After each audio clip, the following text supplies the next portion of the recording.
kasih dan sayang, apapun pasti kau lakukan demi anakku yang tersayang.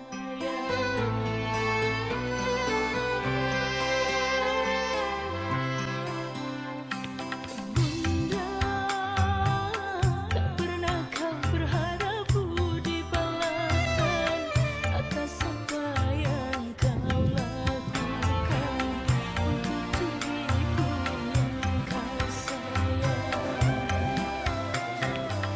Sapa diriku dekat dalam sentuhan penuh kasih-Mu dan sayang. Sapa ku jauh dari jangkauan, doamu kau sertakan.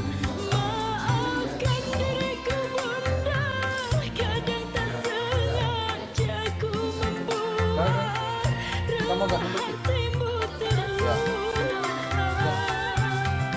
Ku ingin kau tahu Bunda, betapa ku mencintaimu lebih dari segalanya. Ku mohon restu dalam langkahku, bahagiaku seiring doamu.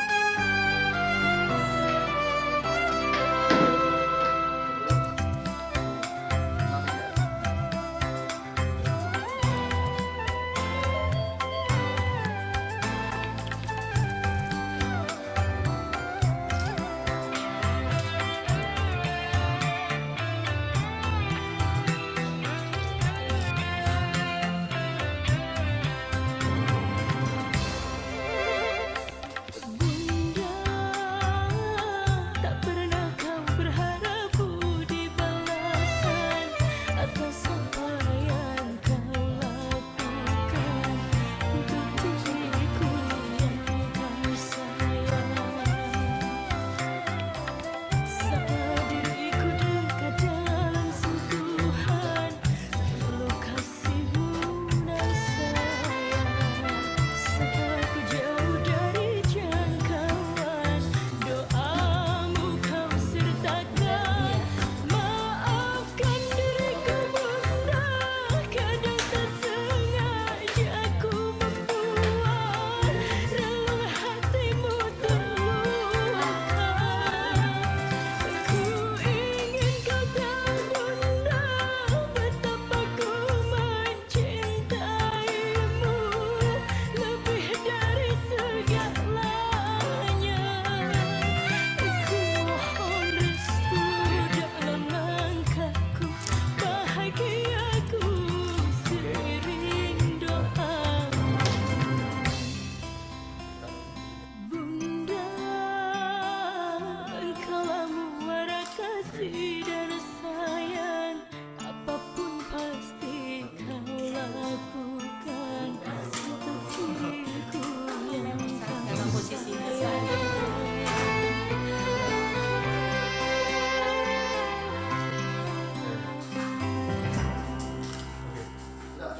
Pada hari Selasa tanggal 18 Februari 2020 itu sekitar jam 2 siang ya, tempat kejadian di rumah kontrakan tersangka di Camp 3 Desa Kaliorang, Kecamatan Kaliorang. Adapun motif dari file tersebut karena ibu tersangka ini merasa kesal terhadap korban karena meminum air teh. Kebetulan si korban ini ada riwayat sakit. Ibunya apabila dia minum air teh, penyakit ininya apa? Penyakit tidak si korban ketusi adik epilepsi itu loh. Makanya dia ibunya ini sering melarang si korban ini untuk meminum RT. Tapi pada kejadian itu, pada saat siang hari itu si korban ini minum RT. Kebetulan kita juga ada bukti satu teko gelas besar tadi yang putih tadi, itulah yang diminum oleh anak tersebut. Karena tanpa sepengetahuan dari si tersangka, anak ini membuat sendiri teh itu. Kebetulan posisi rumah dan dapur tersangka itu di lantai, jadi tidak ada meja, jadi mudah dijangkau oleh si tersangka. Dan kemarin pada saat kami temukan juga di sana itu, di dalam teko itu ada mungkin sekitar 9 bungkus teh celup gitu. Nah, karena si korban ini minum teh tanpa sepengetahuan ibunya, sehingga tersangka ini merasa emosi sehingga terjadilah penganiayaan, ya kan, yaitu dengan cara tadi mungkin sudah kita ada rekonstruksi tadi, dia melakukan pemukulan dengan tangan kiri, ya kan, berulang-ulang kali di bagian muka, telinga dan mulut si korban. Kebetulan posisi pada saat itu korban juga lagi duduk bersender di dinding, ya kan, jadi berdasarkan hasil visum kita bahwa ada benjolan di kepala belakang, ya diperkirakan korban meninggal karena adanya benturan dari tembok pukulan tersebut. Makanya kemarin sempat kita juga dapat visum, ada visum bahwa ada benjolan, terus ada luka robek sedikit di kening, dan juga ada luka pecah bibir. Terus untuk penanganan lebih lanjut ini nanti ditahan di Mapolres atau di mana ya tersangkanya? Untuk penanganan sudah kami lakukan, ibaratnya penahanan, penyelidikan, juga sudah kami lakukan visum dari puskesmas di Galora. Juga kami juga melakukan pemeriksaan psikolog terhadap si tersangka. Kemarin pada saat pemeriksaan sudah kami lakukan juga. Tinggal kami ini rekonstruksi yang terakhir, kemudian tidak ada halangan mungkin minggu depan untuk berkas kita sudah dilimpahkan ke kejaksaan. Pasal sanksi yang dikenakan kan? Pasalnya, untuk pasalnya kami kenakan di sini pasal 80 ayat 4 yang junto pasal 76C Undang-Undang. Junto? 76C Undang-Undang RI nomor 17 tahun 2015 tentang perlindungan anak.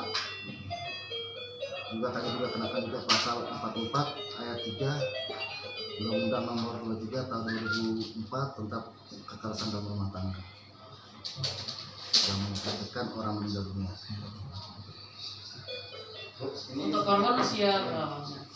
Korban usia 6 tahun 8 bulan sesuai dengan akte kelahiran 6 tahun 8 bulan. Bu, waktu menganiaya anak ini gimana perasaan waktu itu, Bu? Ada gimana nih saat ini? Ada rasa penyesalan atau gimana nih, Bu? Sekarang ya. Ya, yang jelas mungkin saya memaklumi ya. Yang jelas apapun bentuknya semua pasti ada rasa penyesalan. Karena memang itulah yang saya katakan tadi bahwa si tersangka ini sebenarnya tidak ada niatan untuk melakukan pidana segitu kerasnya. Cuma karena tersangka ini trauma, kebetulan juga si korban ini pernah dirawat di rumah sakit Balikpapan. Makanya kami juga sudah minta surat keterangan dari rumah sakit Balikpapan, kami doso. Memang dia pernah masuk ruang ICU selama 2 bulan karena penyakit. Sehingga makanya ibunya kesal, keluarganya kesal, semuanya melakukan. Nah, jasad korban memang di kamar ya sampai. Ya, jadi pada posisi jasad di kamar pada saat dibawa rumah sakit dengan saksi 3 dan 4 tadi, Pak Fahmi dengan Ibu Nurbaya, itu sampai di rumah sakit korban sudah memang menyatakan meninggal 1 jam sebelumnya. Nah, 1 jam sebelumnya semua sudah meninggal. Itu hasil dari pemeriksaan di puskesmas. Berarti memang ini spontan ya? Ya, spontanitas.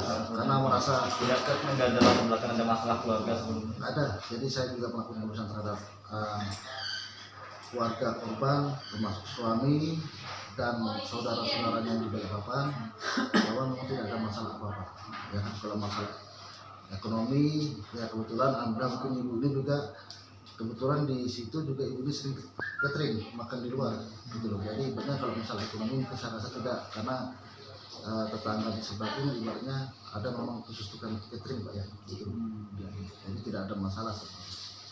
Ya hanya memang kalau kehidupan sehari-hari kebetulan dari suami korban kan suami tersangka ini dia bekerja mulai pagi, dari jam 5 pagi itu sudah berangkat kerja. Kebetulan Pak Baharudin ini bekerja di perusahaan sebagai operator loading. Jadi dia harus pagi, dari jam 5 dia sudah berangkat pagi, pulang sore gitu, pulang posisi sore. Jadi ibaratnya sepenuhnya di dalam rumah ya si ibu ini. Berapa kali korban mengumpul sampai akhirnya? Berdasarkan keterangan dari tersangka tidak ingat karena ya berulang-ulang kali.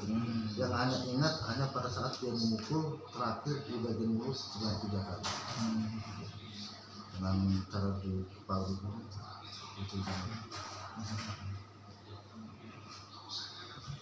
Mungkin ada lagi Gimana lagi?